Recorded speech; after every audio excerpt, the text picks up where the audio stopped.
G'day, and welcome to Queensland Farmer.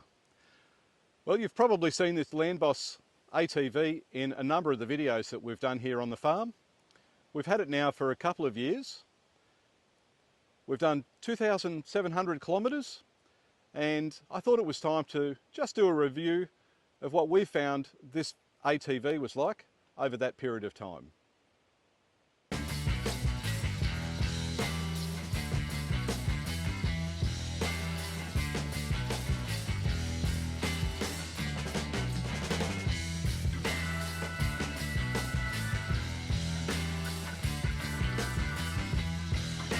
This vehicle is automatic. It's powered by a 24 horsepower Kubota diesel engine.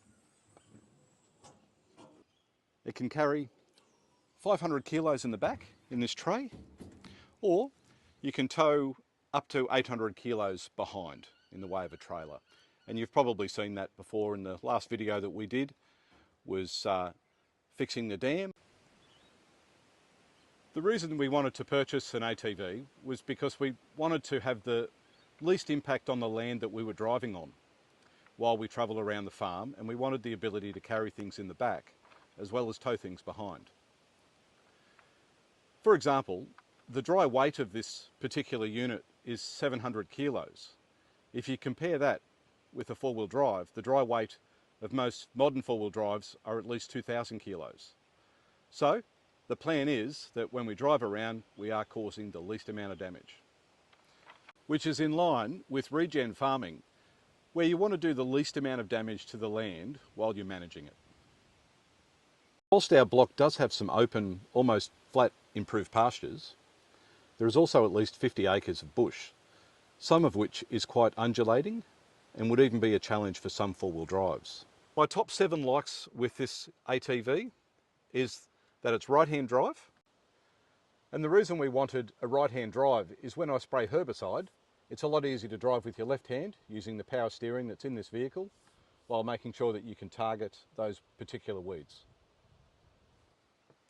It's been extremely reliable, and when you step out of the vehicle, you're coming from a position where the seat is upright. You don't need to climb out of the vehicle, you step out, not step up. Switches and gauges are visible to both the driver and the passenger, which is handy when you accidentally leave the handbrake on and this lights up on the console. And the steel tray on the back allows for you to drop down all 3 sides, or just the back, and you can tip out what you have in the back.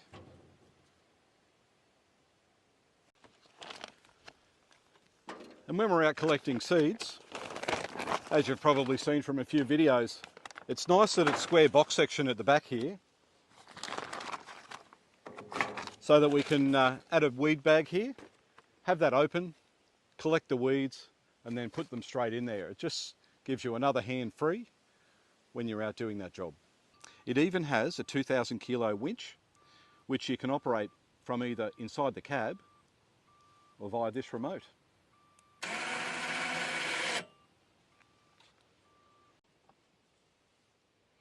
And number 7 on the list is that it's quite easy to get to the battery, which is just here. And I needed to get access to there when I recently fitted an Anderson plug.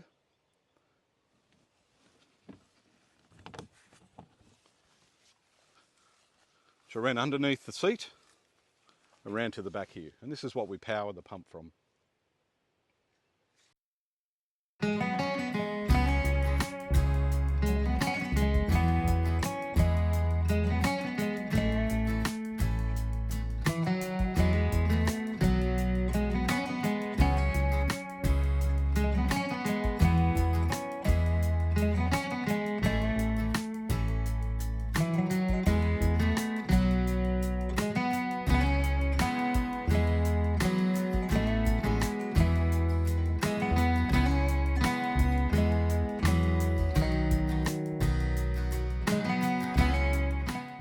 And the 4 things that I don't like about this is the location of the handbrake. It often gets caught on my shorts when I'm hopping out. Number 2 is Debris gets caught up underneath this accelerator, and I've had occasion where it's actually stopped the accelerator going down. The third thing that I don't like is that when this armour kit has been fitted, it often gets caught with grass and other debris inside here, and despite using the blower, it doesn't quite get it out. And finally, the fourth thing that I don't like about this unit is that the factory tyres that come out on it, which is this one here, are not very ruggedised when you compare against tyres that I've replaced. As you can see, this tyre is completely different. It's quite ruggedised, and it's certainly more important to have this sort of high grip tyre on the farm. So all in all, I think the positives outweigh the negatives, and if I was asked, I'd definitely buy another Landboss. If you've got any questions or any comments, I'd love to see those down in the comment section. Thank you for watching, and I'll see you next time.